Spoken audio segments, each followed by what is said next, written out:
Non si può tradire e uccidere, no, una branca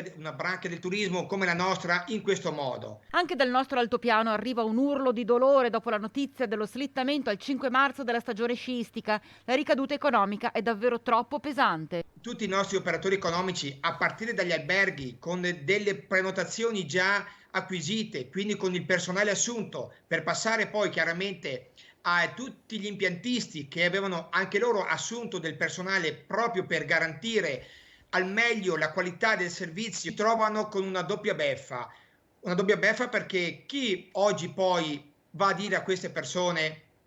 prendete quello che avete comprato e buttatelo nell'immondizia, o chi avete assunto per